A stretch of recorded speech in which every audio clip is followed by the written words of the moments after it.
Bonjour à tous, j'espère que ça va. Je voudrais d'abord dire merci aux Ivoiriens. J'ai passé un excellent moment en Côte d'Ivoire. Incroyable. Incroyable. Merci. Le message d'aujourd'hui ne sera pas fait en français, je le ferai en africain. Vous savez, il y a des sujets pour lesquels il est vraiment inutile de faire trop l'intellectuel ou de bombarder les gens avec un arsenal de mots spéciaux, une nomenclature qui en réalité fait de vous une partie d'une brochette prolixe, loquace. Enfin, bref. C'est comment? Comme j'évoquais plus tôt, aujourd'hui on parlera africain et pas français, pour mettre de côté tout le blablabla. Donc si vous êtes un jeune homme ou une jeune femme, ceci vous intéresserait. Vous savez, quand vous naissez, vous ne choisissez pas vos parents. Vous les découvrez très petits. Vous le sentez à travers leur attention, à travers leur présence. Qui est papa, qui est maman. Vous naissez dans une famille et vous ne choisissez pas vos cousines. Vous ne choisissez pas vos cousins. Vous ne choisissez même pas vos frères et sœurs. Vous découvrez qui est vos frères et sœurs à 4 ans ou 5 ans peut-être. Ça dépend. L'homme, en effet, en ce qui est de sa famille, n'a pas beaucoup de choix. Vous choisissez seulement votre compagne ou votre compagnon de vie. Ça, c'est votre choix. C'est vous qui avez le droit, le choix, le pouvoir de choisir la personne avec qui vous passerez le reste de votre vie. Le monde peut vous suggérer quelqu'un ou vous en imposer un autre. Mais si vous ne voulez pas, il n'y aura aucune substance dans cette histoire. Vous ne choisissez pas votre père, vous ne choisissez pas votre mère. Votre père pourrait être pauvre, sans emploi et déconsidéré. Votre mère pourrait être illettrée ou pire que ça. Mais vous avez un seul choix. C'est celui de votre compagnon ou compagne de vie. Jeune frère, on ne choisit pas une femme comme on choisit les oranges au marché. La femme peut être catalyseur de réussite ou accélératrice d'échec. Attention, beaucoup de garçons stagnent. Ils sont brouillés. Après avoir changé Monica, Sophia, Fatou, Amina, Patricia, mais ne comprennent pas pourquoi les choses ne marchent pas. Je vais vous dire un secret si vous ne le savez pas. Toute personne qui partage votre vie vous laisse quelque chose de positif et de négatif, que vous le vouliez ou pas. Il y en a qui sont riches en négatif, mais zéro en positif. Il y a des femmes jolies soient-elles, sexy soient-elles, saisissantes soient-elles, qui vont vous dérailler complètement de votre destinée. Attention! Les hommes et les femmes ne sont pas tous compatibles. C'est faux. On n'est pas compatible parce que l'un a des oranges sur la poitrine et l'autre a le... Non, absolument, il en faut beaucoup plus que ça pour avoir un couple ayant un avenir commun et une direction commune. Il y a des femmes destructrices de destinée. Mes nièces, je ne m'attaque pas aux femmes, hein. Pardon, laissez-moi parler à vos frères. Ils ont besoin d'entendre ça.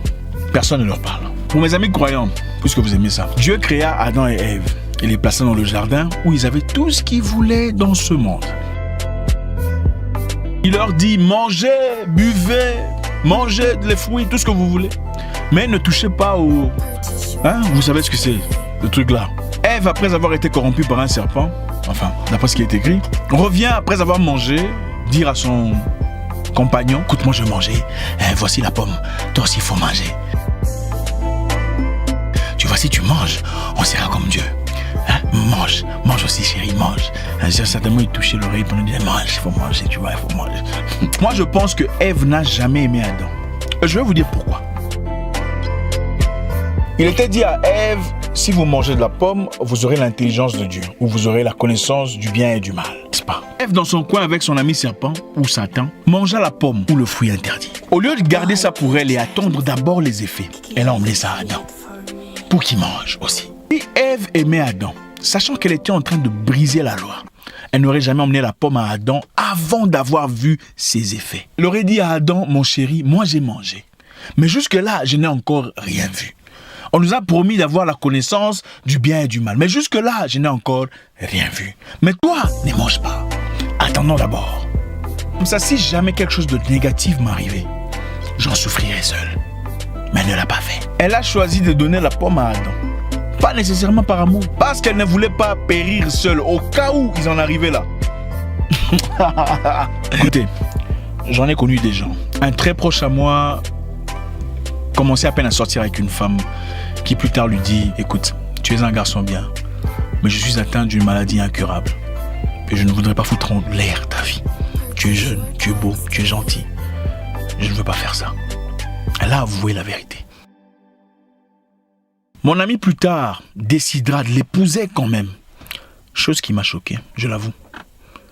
Parce qu'ils savaient que rien au monde ne pouvait les empêcher en aboutir là. Vivons évidemment dans un monde où on peut éviter tous ces genres d'histoires. La médecine a évolué, tout le bazar. Mais elle n'a pas imposé sa situation à mon ami. Elle a été ouverte. Combien de personnes en sont capables? Ève n'aurait-elle pas choisi de manger seule, en attente de voir ce qui va se passer, pour ensuite encourager Adam, alayhi salam, à aller faire l'histoire là? Femme a un pouvoir incroyable. Elle peut bâtir avec toi ta vie, ou la détruire complètement, très vite. Pourtant, au départ, ils étaient censés vivre en paix, l'éternité, dans la richesse, la splendeur, l'opulence. Il ne manquait de rien. Mais aujourd'hui, la femme accouchera à la douleur de, je ne sais pas comment on dit ça. Et l'homme mangera la sueur des offrandes. À cause de qui? Que chacun réponde. On ne s'associe pas à n'importe quelle femme dans la vie. Ne soyez pas perturbés par la beauté, par le sexy, l'apparence. Français, je suis, tu vois, je suis. Tout ça là, ça ne vaut absolument rien. Jeune frère, il y a des femmes destructrices de destinée. Attention. Vous connaissez l'histoire de Samson? Mes frères croyants. Chrétiens, vous aimez ça, non? Attends, je vais vous raconter. Samson était l'homme le plus fort de la terre. Il était coriace, terrassait toute une armée avec ses mains vides. Mais il était pulvérisé par une femme. Une femme. Pourtant, on l'avait dit, il faut faire très attention.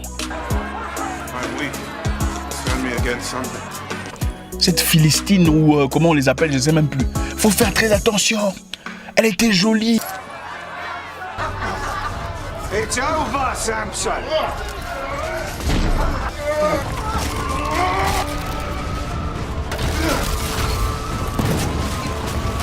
Après avoir résisté à toute une armée, le gars le plus musclé du monde, humilié par une femme, les yeux éteints, comme un petit paysan. Pourtant, la destinée de Samson était beaucoup plus grande que ça.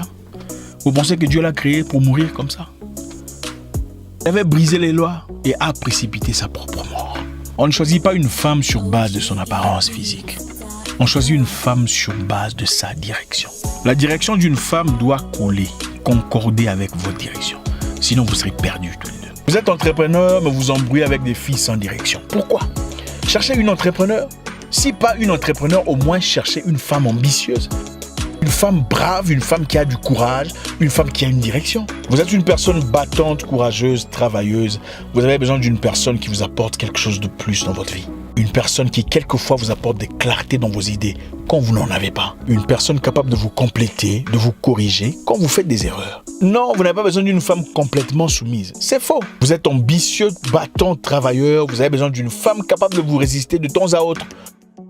Une personne qui vous dit, chérie, non, je pense que ça, c'est une très mauvaise idée. Non, je ne suis pas d'accord. Je pense que là, il faudrait peut-être placer ton argent ici. Ou attendons un peu. Ou je ne suis pas d'accord avec cette idée, je pense qu'il faudrait encore y réfléchir.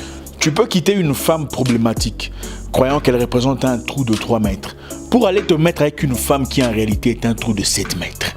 Vous voulez des femmes complètement soumises, qui disent oui à tout ce que vous dites, non à tout ce que vous dites non. Vous allez progresser comment? Vous êtes écrivain, journaliste, avocat. L'idéal serait de trouver une femme capable de vous apporter ne fût-ce qu'un peu d'inspiration dans votre domaine. Il ne suffit pas d'avoir quelqu'un avec qui on passe des nuits blanches chaque nuit. Il faut avoir quelqu'un avec qui parler, quelqu'un avec qui discuter, avec qui partager, avec qui être ouvert, avec qui montrer ses défaillances, avec qui discuter ses insuffisances, une personne vers qui on peut se courber, vers qui on peut se pencher, une personne qui peut apporter un plus dans sa vie personnelle. Je vous donne un exemple. Vous savez, quand on est boxeur, on veut d'une femme qui te dit avant ton combat, chérie, tu sais, j'ai vu le combat du gars là. Hein. Il est fort, hein, mais il faut faire attention avec sa gauche, elle est très solide. Moi, je pense, à mon avis, il faut peut-être commencer à travailler du côté droit. Hein? Et ça te donne envie. Tu dis, waouh, même si elle ne partage... Bref, vous avez compris ce que je dis. C'est ça. Si la femme de votre vie ne vous apporte rien de concret sur le plan administratif ou intellectuel ou social, à part dire « Ah, bébé, tu vois, bébé, le Gucci là te va bien. Bébé, on sort ce soir ou comment? Bébé, c'est ci, bébé, c'est là. Ah, bébé, tu es beau. » Il faut pas. Écoutez, et ça c'est valable pour tout le monde. Vous êtes dans une relation où vous vous querellez chaque jour, incapable de réfléchir ensemble pour un bien commun, capable de grandir, même sentimentalement. Il faut pas. Vous avez perdu votre joie. Vous êtes devenu aigri. Vous ne comprenez même plus votre direction. Il faut pas. Depuis que vous êtes dans cette relation, vos finances sont par terre. Et cette personne vous impose, vous exige à continuer à dépenser comme s'il y avait de l'argent.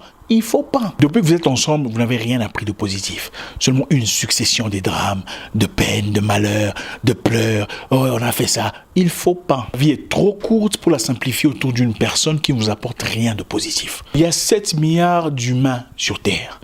C'est valable pour tout le monde. Vous n'êtes pas en prison. Écoutez, il y a des femmes, quand elles viennent dans ta vie, même ton salaire là change. Même tes moyens des revenus. Comment ça s'est... Je vous dis... Qui connaît?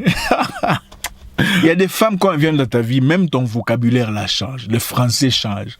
C'est comme si on a mis du lait dedans. Mon oncle me disait... Enfin, il est docteur en management et marketing. Le seul en Afrique centrale. Permettez-moi de le dire. Zach, la femme joue un rôle très important dans la vie de son homme. Si tu trouves une bonne femme, ton avenir est assuré. Il ne s'agit donc pas de trouver la femme la plus sexy, la plus élégante, la plus attirante, une qui parle français fignolé de banlieue de Paris.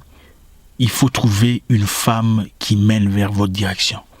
Une femme qui correspond à votre destinée de vie. Donc, jeune frère, avant de sortir avec Aminata, Fatim ou Patricia, qui risqueraient de te détourner complètement de ta destinée, apprends d'abord à connaître quelle est ta destinée, quelle est ta direction de vie. Si tu veux être peintre, artiste ou, musicien, tu identifieras facilement la femme qu'il te faut en tant que peintre. Tu veux être avocat, informateur, politicien, tu pourras identifier plus facilement la femme qu'il te faut en tant que cette personne. Je me souviens longtemps, je voulais impressionner une fille. Alors je lui dis, viens, on va sortir, viens, on va manger un bout dans le restaurant le plus huppé de la ville. Ou viens, on va faire le tour de la ville en hélicoptère. Ah, la fille qui me dit, mais on est bien ici, non? Pourquoi on doit sortir? On est bien, pourquoi on doit aller dépenser de l'argent? C'est inutile. On est bien, il y a toi et moi, on regarde la télé, on est bien. Restons, pourquoi tu me dépenser l'argent comme ça? Tour à l'hélicoptère, tu as dit non. Ça m'a choqué.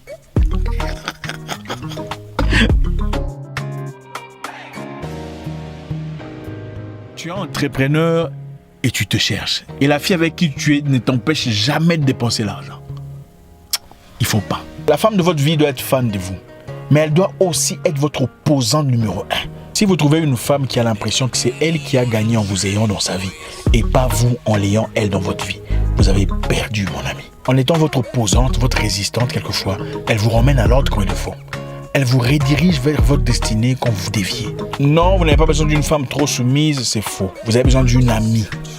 Une amie capable de dire quelque chose sans avoir froid aux yeux. Barack Obama, que j'apprécie beaucoup, est le fruit de beaucoup de travail personnel, mais aussi et surtout de l'apport majestueux de sa femme, Michelle. Michelle, à l'époque, était déjà employée assise dans un bureau respecté d'avocats quand Barack venait à peine d'être recruté. Pendant quelques années, Michelle était mentor à Barack.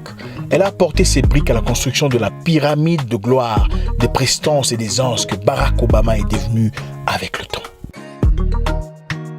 Je peux vous dire que Barack n'oserait jamais s'embrouiller, même dans le Nord avec Beyoncé. La femme joue un rôle très important dans l'avenir de son homme.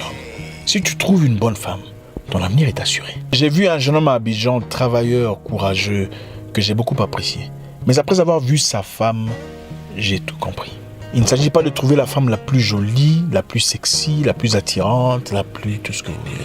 Il s'agit de trouver la femme dont les qualités correspondent à votre destinée. En atteignant un certain niveau de maturité, on comprend que le plaisir sexuel, c'est rien.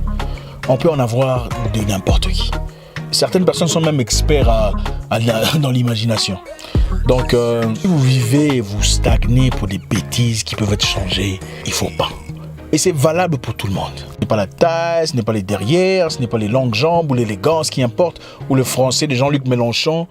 Non, c'est le caractère qui importe. À la place d'Adam, j'aurais dit à Dieu, Dieu, tu vois la femme que tu m'as donnée là, je n'en veux pas. Elle est rebelle. Elle vient me donner des idées méphistophéliques. Donne-moi une autre femme. Et puis j'ai pas. Donc mes nièces, prochainement je m'adresserai à vous. Je sais que vous allez aimer. Nous sommes comme des clés et des serrures. Chacun a peut-être une clé et va trouver sa serrure quelque part. Nous ne sommes pas tous compatibles. Maintenant, en ce qui concerne Adam et Ève, c'est mon idée, mon sentiment, mon ressenti. On peut ne pas être d'accord, mais du moment qu'on se respecte, le message est passé. Donc ne venez pas ici faire des commentaires avec des versets bibliques qui vont franchement à l'encontre du message. Le message ici est trouvez quelqu'un qui correspond à votre destinée. Sinon, il faut pas. Merci.